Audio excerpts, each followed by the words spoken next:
Edmund Burke's extensive body of work, spanning over for decades, encompasses philosophy, political theory, historical analysis, and impassioned oratory, reflecting a mind that transitioned from the playful curiosity of youth to the resolute conservatism of his later years. His earliest significant contribution, A Vindication of Natural Society, emerges as a bold satirical exercise, penned when Burke was just 27 and establishing himself in London's intellectual circles. In this work, he adopts the guise of a radical rationalist, echoing the style of Enlightenment figures like Lord Bolingbroke, to argue that artificial institutions such as governments and religions are the root of human misery, proposing a return to a stateless natural society. The piece is drenched in irony, cataloging historical atrocities like wars and tyrannies to expose the absurdity of dismantling civilization entirely. Though some readers mistook its intent, prompting Burke to clarify its parody in a later preface, it reveals his nascent skepticism of utopian idealism and his knack for wielding satire as a philosophical weapon, themes that subtly thread through his subsequent writings. Following this debut, Burke's A Philosophical Inquiry into the Origin of Our Ideas of the Sublime and Beautiful marks a profound shift to aesthetics, cementing his reputation as a thinker of depth and originality at 28. This treatise explores the psychological origins of two distinct emotional responses: the sublime, tied to vastness, terror and awe, and the beautiful, linked to smoothness, delicacy, and pleasure. Grounded in empirical observation rather than abstract theorizing, Burke argues these sensations stem from innate human instincts, fear and self-preservation for the sublime, love and sociability for the beautiful, offering a sensory framework that influenced Kant and the Romantic poets. His vivid examples, from the roar of thunder to the curve of a flower, showcase a meticulous mind attuned to human experience, laying an intellectual foundation that contrasts with the political fervor of his later career, yet hints at his enduring interest in the interplay of emotion and order. Burke's political writings, however, form the heart of his legacy, with reflections on the Revolution in France standing as his towering achievement. Written at 61, amid the early throes of the French Revolution, this 300-page polemic responds to British radicals like Richard Price, who hailed the upheaval as a new dawn of liberty. Burke counters with a passionate defense of tradition, gradual reform, and established institutions such as monarchy, aristocracy, and the church, warning that France's radical break from history would unleash chaos.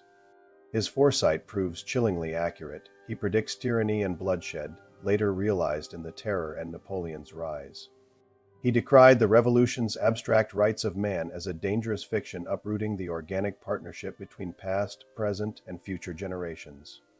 The work's emotional peaks, like his lament for Marie Antoinette's fall from grace, blend with historical analysis and metaphors of society as a growing tree, not a raised building, making it a literary and philosophical milestone that sparked rebuttals and defined modern conservatism. Burke's later works grow intensely personal and ideological. Letter to a Noble Lord, written at 66, is a fiery rebuttal to the Duke of Bedford's attack on his royal pension, granted after retiring in 1794. Facing financial strain and his son's death, Burke defends his humble Irish roots and decades of service, supporting America, India, and Ireland against aristocratic sneers, turning class critique into a badge of honor. Its biting sarcasm and grief-fueled pathos make it a raw, late-career gem. The Letters on a Regicide Peace, his final major effort, rail against peace with revolutionary France, now under the Directory. Across four pamphlets, two published in his lifetime, two posthumously, Burke, frail and mourning, calls France a regicide menace, urging war to crush its armed doctrine. His apocalyptic rhetoric and historical parallels reflected Esprit's last stand, prescient as Napoleon loomed, though unheeded as Britain later signed the 1802 Amiens Treaty. Burke's lesser-known works broaden his scope. An account of the European settlements in America, co-authored at 28 with William Burke, surveys Spanish, French, Dutch, and British colonies with a historian's eye, praising Britain's trade-driven success while noting others' flaws. Its detached tone contrasts with later passion, but its focus on governance foreshadows his imperial concerns. Observations on a late publication, intituled "The Present State of the Nation Defends the Rockingham Whigs Stamp Act Repeal Against William Knox's Hardline Critique, Wielding Data and Wit to Champion Moderation Over Coercion."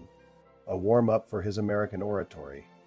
Thoughts and details on scarcity. a memo to it amid a food crisis, takes a rare economic turn, rejecting price controls or aid as market distortions, aligning with Adam Smith's laissez-faire logic. Edmund Burke's marathon speech at the trial of Warren Hastings, especially his powerful opening in 1788, accused the former Governor-General of India of corruption and tyranny. Over the course of 7 years, Burke detailed Hastings' alleged crimes, including extorting the Begums avowed and orchestrating the massacre of the Rohillas.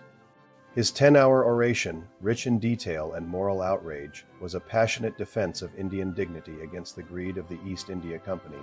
Although Hastings was acquitted in 1795, the speech remains a landmark in political rhetoric.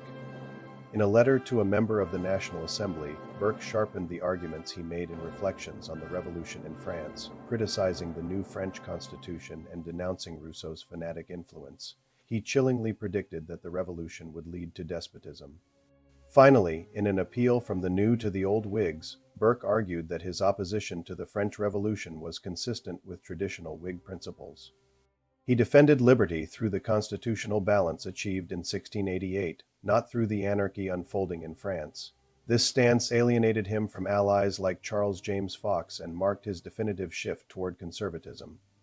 Burke's body of work reveals a thinker deeply shaped by his times, by Enlightenment inquiry, American resistance, and the turmoil of the French Revolution, yet consistently grounded in certain core beliefs: the wisdom of history, the power of tradition, and a deep skepticism toward abstract, utopian ideals.